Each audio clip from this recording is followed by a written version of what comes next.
How can our advanced image widget create an exciting theme block on your website?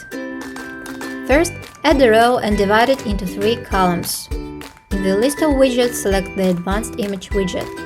Add the desired image and choose the size you like.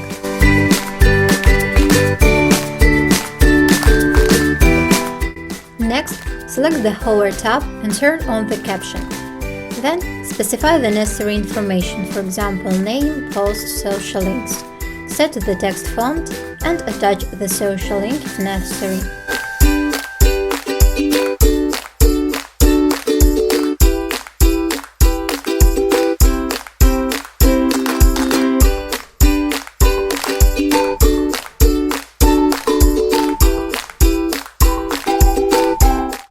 Place the text and set the spacing. Now, add a background color to the text for a better display.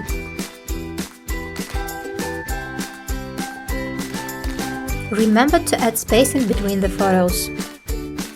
In the last step, duplicate and place the photo on the columns.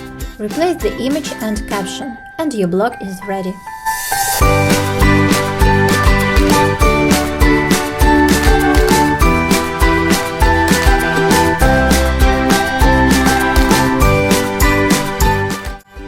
Thanks for watching, subscribing and likes. Bye!